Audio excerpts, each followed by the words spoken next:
Hello and welcome to another Q&A, this time for the month of August 2016. You're probably in the middle of like watching vlogs, and you're like, where's the next vlog? Well, we're interrupting your vlog flow to bring you this. Good news, LA trip / Tucson trip was fun and successful and we get home safe, which is how we're doing this video. You'll get the rest of the vlog shortly. For now, let's answer some questions. First question is from E.T.M The Master. It simply asks, do you plan to stay in the Myrtle Beach area? Yeah. We've talked about it a little bit in some of the past vlogs about how we were doing some house hunting and then some loan stuff didn't work out and we're no longer house hunting, but we actually are sort of house hunting again, except this time to rent.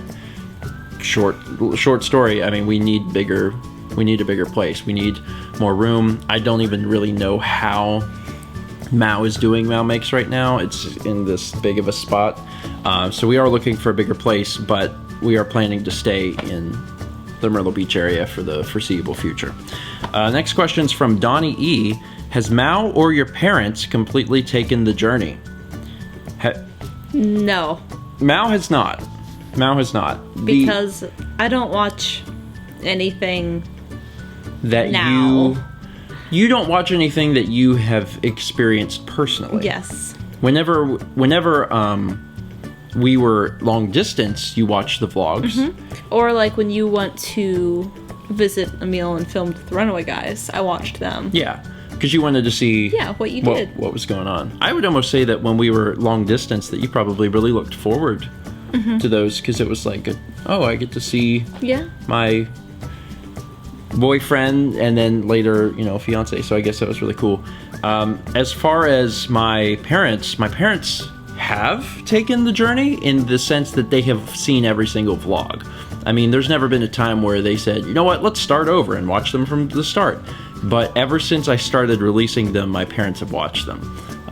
Whenever I started it, my parents didn't really understand exactly what I was doing, but they were like, we want to see these things. And after they saw a few, they were like, oh man, this is really neat. And over the years, it's gotten a lot easier for them to watch them. Yeah, because now they have the Apple TV and can...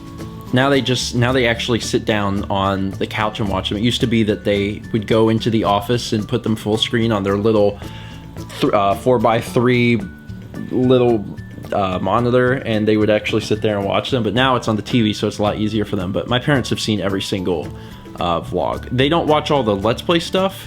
In fact, they don't really watch any of the Let's Play stuff. Unless you tell them they should watch something. Yeah, they watched like all of the Walking Dead Let's Play that we did. But as far as the vlogs go, they have seen every single thing. Even the ones where I'm like, you don't have to watch this.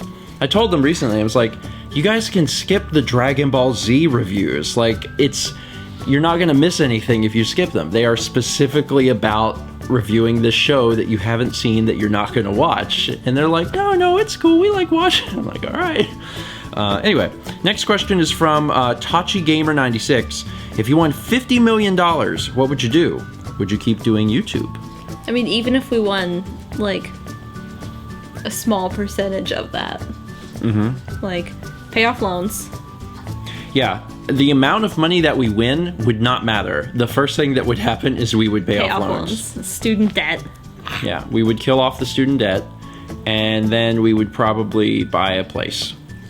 And it would be that way whether we won, 1 million or 5 million or 50 million or 50 billion. Like, that's the first things that would happen. We would get out of the debt and we would get a bigger place and the reason that would happen is because that's our personal goals anyway. Mm-hmm. Like, our personal goals, we need to have those are the things that we're trying to get towards anyway. So the extra money would just help us do that sooner. As far as continuing to work, yes, I would.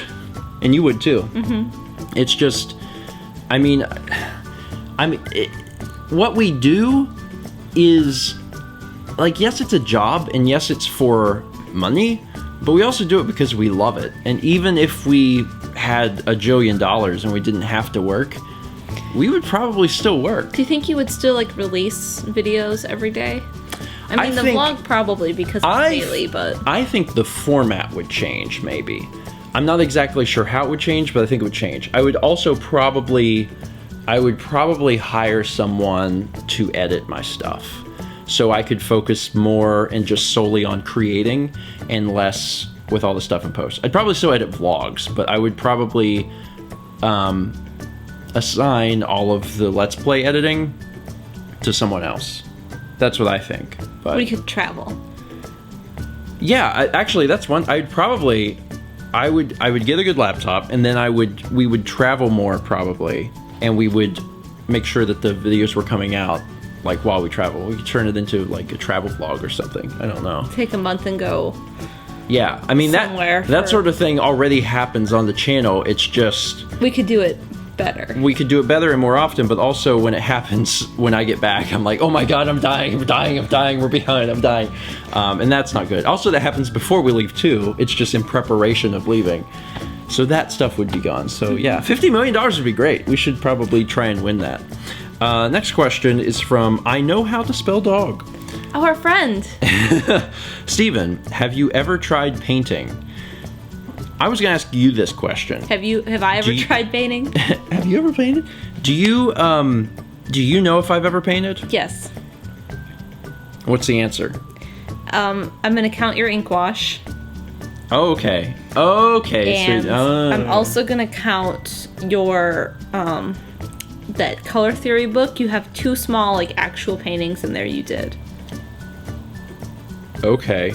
So I've painted 2 small paintings in a book, and then a triptych, and in a triptych ink wash, and that's it. That's all you can get. I don't know that I've ever done that. Do you have the color theory book? You have no idea where it is. It's at your parents'. Okay. I'm pretty sure. When I took color theory in college, me and Alex took it together, and the person we took it from didn't have a textbook requirement. Instead, he was a bit hippie-ish. He was like, we're gonna make our own.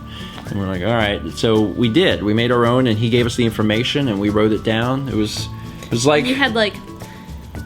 For example, you had a project on doing, like, 2 pieces, one with borders and one without borders. Mm-hmm. Just to show what that looks like in color theory. He was big into painting. The first day of class, he said, I had a vision, and I really want to show you guys what I'm passionate about. And then he led us upstairs to one of the gallery areas for the administration, and it was just painting after painting of dead, rotting animals, and that was like his passion, is that he would go out into the wilderness and find like naturally killed animals and then bring an easel and a canvas and paint them. There's tons of them. It was a little disturbing, but mostly when did you take quirky. That class? Freshman year? Sophomore. Okay, I was gonna say, were you like fresh into the art world? And no. Like, oh my god. No, and by that point, I had seen enough stuff in school to be like, yeah, this is pretty par for the course. But his whole thing was he was really big into painting, but he actually let the students do digital if they prefer, which was wild because some of the students didn't do it digitally, and they were crazy because they sat there and painted all of the projects you had to do. Well, a lot of the projects had to do with comparing and contrasting different styles of things. So, like, it would be like an analogous color scheme versus a complementary color scheme in a painting. Sure, that is one thing. There's another example that I have that's even better. One of the things he wanted us to do was to basically paint something and then paint the same thing, but where all of the edges for the colors meet, paint like black lines. So it was like outlined. Yes. So all of the lines were outlined. The borders, yeah. Okay, well, when you say border, I think of border. So anyway, if you do that in Photoshop, that's like one button. When you're done, you just apply a stroke of whatever amount you want, and you're just done with it. If you do that painting, you have to paint the same thing twice. So me and Alex did everything digitally. We got A's in the class. Because of that, I didn't paint a whole lot. Because that color theory is the painting class. That's where you generally paint, and I didn't paint very much. It'd be fun to have you do a painting. Yeah, I mean, I'd be interested in that. I mean, a lot of people, I feel from the channels that the impression I get is that they don't really connect me with art much. Like, I talk about art and I talk about films and that kind of thing. And aesthetics. And I have, at least I feel, an eye for design. But when it comes to painting or drawing, like, people don't really connect me with that. Probably because I don't talk about it. And if I do, I usually say that I'm not terribly great at it. And I think the only art that I can think of that I've contributed that people know about that they've seen is the Pokemon. Is Pokemon. Like, there's some drawings and for the Pokemon Let's Play that I did, and that's it. You know, I did, you know, the morbidly obese Pikachu, And Jitters, you know, Greg. and Greg. You know, I did a few of those doodles, but I think that's all that people have ever seen me do. But that's fine, because that's not my thing. That's your thing, and you keep doing the thing. But at some point, maybe I'll paint. That was a really long answer for... Yeah. Essentially, you answered it at the beginning. Yeah. It was like, you've only done this. I've only done that. Next question is from blrasmu. Was there a time or event in any of your channels when you noticed a sharp increase or decrease in viewership? Now, your channel has not been around long enough to experience this, because you've had the channel now since January. So you're in month 8, which is good. You've been around for a while. You're starting to become seasoned. My channel's been around for several years, and I wanted to answer this question by talking briefly about the fact that we do whatever we want on Stephen Plays and StephenVlog also, but we choose whatever projects we want to do. We have to be at least semi-mindful of what we do and when, because we can't group low viewership projects together all the time, because then that would be bad. We would not bring in the views necessary to get the money that we need. But we continue to do whatever we want. We just have to make sure that whenever we do a project, that we combine it with something that's at least going to do okay. But let me tell you some things, because I think that this information would be really interesting for you and then also everyone else. In 2013, we released... actually, let me back up. The dip came last year. In 2015 was some of the worst numbers that we've seen. And I think actually our the amount of views we got was still up. It was up because we released a stupid number of videos. But that was why. The individual videos themselves did worse. And now I'm going to tell you why that is. In 2013, we released Zelda. That was when we did Twilight Princess. We did Uncharted 2, which was extremely successful. The Last of Us, the Mario Kart Let's Play, Grand Theft Auto 5, Grand Theft Auto Online, Donkey Kong Country 3. So 2013 was like hit, like a ton of hits. In 2014, we did StephenCraft, which did extremely well because we were doing monthly videos of Minecraft stuff that you guys made. We did Battle Block Theater, which to this day is doing very, very well. We started doing more Mario Kart with Mario Kart 8. We did Resident Evil 5, which did good. Mother did pretty good. Sims did amazing. Donkey Kong Country Returns did really great. Far Cry 4 did better than I expected. And Super Smash Bros. Was a huge explosion. People really wanted to see us play Smash Bros. So that was 2014. So between 2013 and 2014, we were doing a lot of Let's Plays that were extremely popular that people really wanted to see. We also wanted to do them, which is why we did them. But in 2015, we did a lot more projects that we still wanted to do that you guys probably didn't want to watch.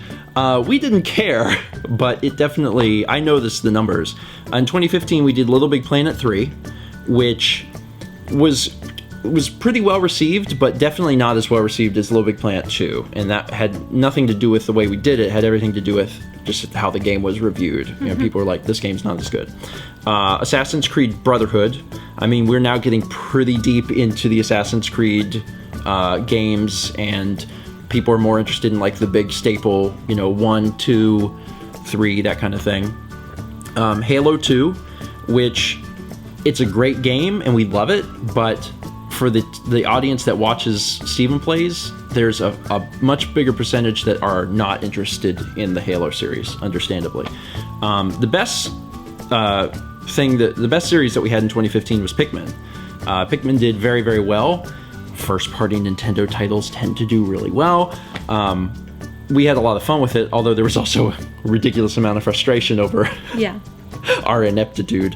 Then we did To the Moon, which was very sweet, wonderful. It probably has one of the highest viewer satisfaction rates. People that watched it loved it, but also a lot of people just avoided it because they're like, I don't know what that is, I'm not going to watch it. BioShock also did not do so great, probably because I was LPing it like 7 or 8 years after it came out. Magic Duels was really fun, but it's for a very niche few, and I understand that. I'm going to continue to make Magic content, but I understand that when I release it, there's not going to be a lot of people watch that. Tulip did a lot better than I expected it to. It's such a cute game. That was one that that actually did I think nearly as good as Pikmin, which was surprising. And then Fallout 4 came out right at the end of the year, which helped us bring the end of the year back up. But a lot of stuff in 2015 was not, they weren't hits. You know, Yeah. it was in 2013 and 14 we were doing like hit, and there was a lot of people watching. And then whenever we went into 2015, we started choosing all these other games. We're like, we want to do this instead, and less people were interested in that. So I said all of that to say that was the biggest decrease we've ever had. 2015 as a whole was really low for us. 2016 is looking a lot better, but 2015 was really low. 2016 is also going to do good, assuming I'm not promising anything. I'm just saying that it's on our mind and we want it to happen. Zelda. We really want to finally do Ocarina of Time and get that out there. We talked about doing Ocarina of Time. People want to see Skyward Sword, and then we've had a huge outcry of people that want to see a blind Let's Play of the new one, and I'm like, I don't know how I feel about that, but we'll see what happens. I'm not going to talk too much about it. Next question is from Satsy. How do the cats handle baths these days? And Satsy basically said... they had that one bath on the vlog a long time ago. Yeah, they had an apple cider vinegar bath because they had... Ringworm. Mm-hmm. They don't have to get baths regularly now. That's not something that we have to do. Occasionally, especially in like a few months ago, Sagan had bathroom issues. He'd get poop on himself, and then I'd have to wash him then. But even then, it wasn't really washing. Not a full body. Yeah, it was. It was pretty much just put him in the bathtub, the water up to maybe his cat knees. Not that they have knees, but little cat knees, and just try and get the poop off him. Basically, get them to sit and then wipe him off. But they both have been in the tub since then, and they actually both handle it really well. Sagan doesn't even care anymore. He's just like, well, I guess Here I go. I guess I pooped myself. Put me in the tub. And Kep had to get in the tub for some reason, and I don't remember why, but he handled it like a champ too. And I was expecting him to lose his mind. So Why did Kep go in the tub? I don't remember. Oh, I think I remember. It was when I think one of them had to go to the vet, and the other one was treating him like garbage. So I washed both of them off. And I think that was it. I think Sagan went, and then Sagan went to the vet. So I gave both of them a bath. And they got back, and Kep was awful. Yeah. And because it was Sagan smelled like the vet. I think that's what happened, and I think that's why I gave both of them a bath. You tried to rinse off their I tried scents. to give them both back to neutral, but it ended up not working, but they both treated it, just fine. Next question is from Moonlitlilies. What percentage of your student loans have you paid off now that you've been out of school for 5 years? Not as much as I would have liked. Admittedly, I feel like for as much debt as we had, we are doing well, like paying it off. I feel like we're actually doing really well. It is extremely discouraging when in a year you pay, God. I think I'm finally paid off with my, there's the two parts. There's your principal and your... Interest? All my interest is done. There have, for the last several years, I have paid 5 digits a year in interest. So I'm going to let that sink in for a little bit. Some of you are screaming. That's kind of what I want to do every year. But it's true. Like, I've paid over $10,000 a year for the past several years. That was interest. And I'm only now, to the point where I'm trying to work on principal. But it compounds monthly, and I'm really bad at math and all that crap. I just know whenever I look at it, it seems like it got bigger. So it continues to accrue interest, and there's a ton of interest, so it's really scary. A few years back, we did pay off a loan, and We paid off 2. One of yours and one of mine. Mine doesn't really count because it was mine was a very big number. Yeah. Mallory's was not. We paid yours off because it was inconvenient. Oh, it was so in the middle of the inconvenient. month, and Mal's like, I can't ever remember to pay this thing off. Everything's due on the 1st except the stupid little loan that's here's $30 every month. I was like, it's really inconvenient. I'm like, well, then we'll just pay it off because it was not a very big amount of money. The one that I paid off for myself was friggin' huge, and I've never paid that much money for anything ever in my life. But that, like, the percentage of what it was for the entirety of it, I don't know. A seventh? Maybe a sixth? I don't know exactly, but probably about there, considering all the money that I've already paid. That said, we are doing well. We can pay our bills every month. You know, that's kind of the way I try and think about it. Is like, when I look at these numbers... Yeah, they suck. They're stupid big numbers. I'm finally under 6 digits. I'm finally stopped owing 6 digits worth of money to these people, and that's great. It's still a very, very high 5-digit number, but at least it's not a 6-digit. Well, just for me. With us combined, we're probably at over 6 digits still. But you stop thinking about that number. You just look at the bill every month and you say, "Can I pay the bill? I can pay the bill." All right. And then eventually, in a few years, you look at it and you're like, "Oh, the number's a little smaller. It's good." We have been. We're probably getting ready to pay off another loan, though. Another, like, really big, oh god, that's a huge number loan. Just because we had been saving a lot of money for the potential of putting a down payment on a house. So instead of, like, funneling that towards college debt, we had been holding it back because we were hoping that we would get approved for a mortgage and that we could go to, you know, get a house and have a down payment and be like, "Oh, we did it." Unfortunately, you know, you guys know all that story. We had a bunch of vlogs earlier last year, where all the banks were like, "Ha, no." So because of that, we are going to take all of that money that we would put for our down payment, and we're probably just going to kill another loan. So that'll probably be happening probably in the next month or two. And then I'm down to, you know, a huge number, but a much smaller huge number. So that's, you know, that's exciting. At some point we'll get there. You know, we do okay for ourselves right now. And pretty much all of the extra money we get just goes into killing off loans, because that's the only thing, that's our only debt, and that's the thing that we need to kill off, so we will finally be able to breathe, and it won't feel like we're getting smashed by a thing. And we can get another big mortgage, which is a loan. Well, I'm okay with that. Like, at least... You can't sell off your education. You can sell a house. Exactly. Yeah. This is a good way of putting it. Anyway. Ikeruga... Is that how you pronounce it? Ikeruga? Ikeruga. Says, "Mao, did your parents' divorce ever color or change your view on marriage?" I think it made me a lot more cautious, but not really, like, in a bad way.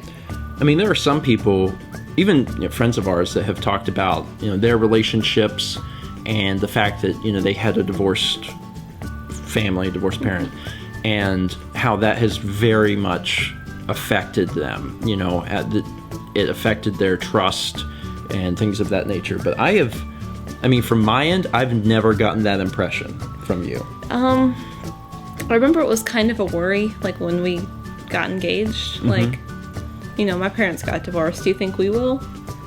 And you were always very reassuring, because it was something I was worried about. But well, I mean, we've had our families are pretty different in, like, a variety of ways. But I mean, your parents got divorced. They were actually together for quite a long time. Yes, before they even had kids. I don't know if people know that, but I mean, your parents got divorced when you were in first grade. Yeah. But they had been married how many years before that? 6 or 7. I was 6 or 7. I don't actually know. Really? I don't know. It was a long time. I know it was a while. They waited a while to have kids. Yeah, so they were actually married for quite a few years before they ever, you know, got the divorce.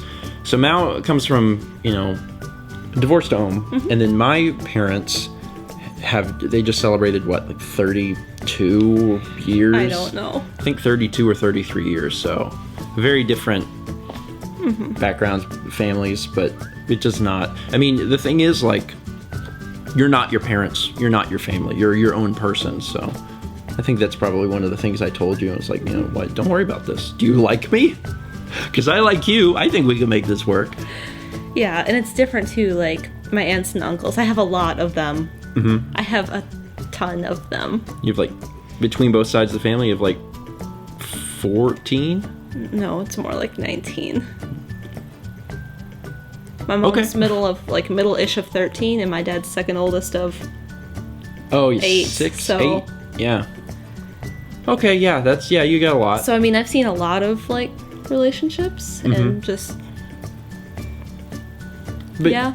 But you did good. Yeah. I think, and honestly, like, we talked about it recently in a vlog that's not out yet, that you guys will get soon. We talked about it in, whenever, because we just recently celebrated our 5-year anniversary, and we talked about how, like, things are good, you know, things, we like each other, you know, we talk, which helps a lot, but it's something that you do have to nurture, and we continue to work towards. So anyway, next question is from Saepio. What is the age demographic for the 3 channels? So this is already a really cool Q&A for data. Anyone that was interested in, like, the channel dips for blrasmu's question, we actually went and looked. I already knew. Had you looked at your demographics? I mean, I had, a little but bit? I hadn't, like, committed it to memory. So I will. I'll start with yours. Okay. Mal's top demographic is 18 to 24. It's divided up on YouTube: 13 to 17, 18 24, 25 34, 35 44, and then 45 54. A lot of people that I know, friends of mine that do YouTube and do gaming channels, a lot of them, from having talked to them about their demographics tend to skew younger. Ours tend to skew older, which that doesn't really mean anything. I feel like the only thing it really means is that we have less audience to grab from, because there are a lot more 13 to 17 year olds on YouTube, and I guess our videos don't always grasp them as well as some other gaming channels do.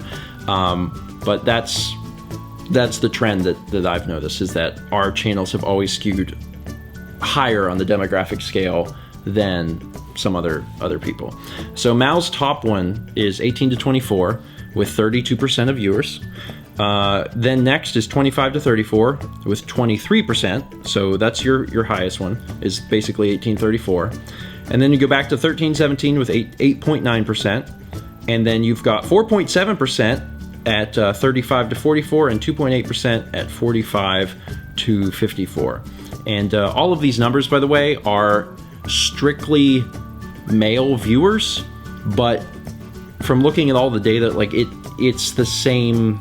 The same ones are high for it's female the same viewers. ratios, male and female. I've never noticed any sort of weird difference where it's like, 65 plus females really like StephenVlog. Like, it's never been anything like that. They've always been equal. So yeah, that's your. Do you know what your demographic was for male female? It was like. Oh, I went up because I remember looking at it before, and it was like 75% male and 25% female, and now it's more like 27 female instead. So you're of getting 25. closer. You're getting closer to like a 70-30. Yeah. Okay, that's cool. So Stephen Place has, it's the demographic has always skewed a little bit older, and it's the same thing. 18 to 24 is the biggest, 32%, and then 25 to 34 with 24%, and then 13 to 17 has got 11%, 35 44 6.8%, 45 54 3.8%. One of the things that's interesting is you can actually look at demographics based on playlists. You can do it based on like individual videos and playlists. And one thing I found interesting back when I was doing it was that Skyrim skewed higher. Like the stuff that for 18 and 24 versus 13-ish. No, 24 to 35 you're was going like the other way. was a little different. Like, it was like a lot more even, and there was a lot of people over like 35 or even 45 that were watching Skyrim specifically. So I think that an older generation is very invested and interested in that fantasy realm, and I guess I presented it in such a way that that entire series just skewed older. We had younger viewers too. But Skyrim in particular actually skewed much older, and that might be one of the reasons why it did so well, is because it was, I guess, opened up to a completely new demographic of people. And then the one that I find most interesting is StephenVlog, and I'm going to give you some information which I find fun.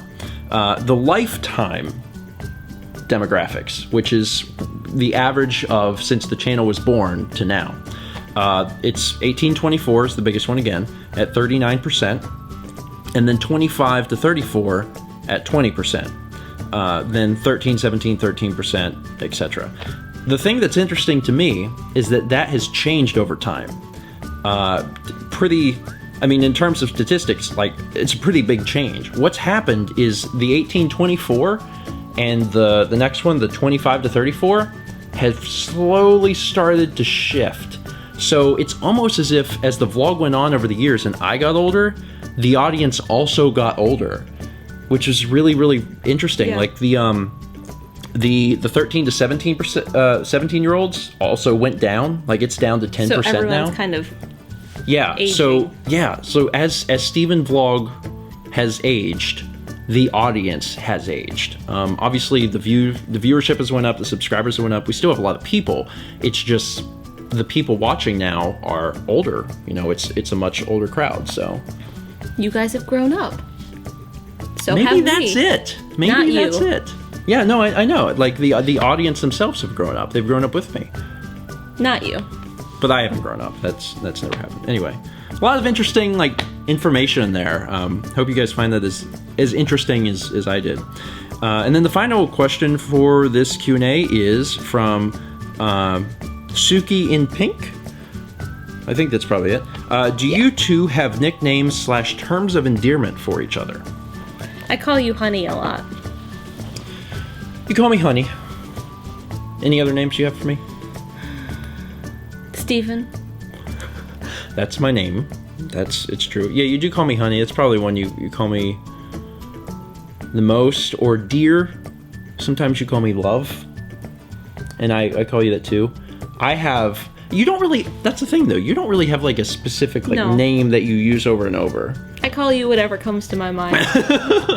Hey, you. Shower curtain, get over here. However, this question is almost mostly for me because I actually have a specific pet name that I gave you like a long time ago, and it's just always stuck and I've never changed it. And what is that? Kid. I guess it's from that famous quote, maybe. Here's looking at you, kid. Yeah, which, I don't know if that's what it's from, but like that's what I started calling Mal a long time ago, many years ago, and it's just stuck. I've called her a lot of other things over the years too, and sometimes I change it up. Sometimes I'll call you love or hun or other things that come out of my mouth. Sometimes it's just Mal. Wasn't there a bug for a while? Maybe. I don't know. Did you call me Ladybug? Yes, but I think you almost requested it. You were like, call me Ladybug. I don't remember. I think I called you, when we were really early on in our relationship, I called you Snickerdoodle. You did. But it's because I really enjoyed Snickerdoodle cookies and you like made some and sent them to me, and then I called you that for a while after. But we don't really have like stupid names for each other anymore. Not that Snickerdoodle is stupid, but it's stupid. But we don't really have that for each other anymore. Now we'll just do the generic and endearing terms, hun, love, etc. And then I call Mao kid a lot, especially if she does something. I don't know, like if you're working on something and I'm trying to like tell you you're gonna do good. You're like, good job, kid. Yeah, like that kind of thing. It's a very much a good job, you're doing good type thing. I don't really use it whenever I'm talking about like a love thing. Like I wouldn't say I love you, kid. Sometimes I do, but like, am I just contradicting myself? Yes. Like I wouldn't use it like in a romantic way. It's more of like a positive reinforcement type thing. I don't know. That's the answer to that question. Hopefully you guys got some level of enjoyment out of that answer. Anyway, that's it for today. Thanks for watching. We will now return you to your regularly scheduled vlogs and continue to roll out the August vlogs. If you have a question that you'd like to ask it in the comments down below. Even if you've asked in previous months and we haven't gotten around to it, like ask it again. Because a lot of times we have more questions than we can answer. So if you didn't get asked, feel free to ask it again. We had like 19 questions originally, and we cut it to 10, so... Yeah, that kind of thing. And you can ask multiple questions. It's cool. Just, separate them. Separate them in lines. There's some people that have sent us blocks of text. It's like 18 questions in there, and like I just look at it, my eyes glaze over. So do separate it with lines or something. But otherwise, yeah, you can feel free to ask multiple questions. And there's also a question database in the description, so you can check it out. We've probably answered your question already. So don't even bother asking. Thanks for watching, and we'll see you next month for another Q&A. Kid.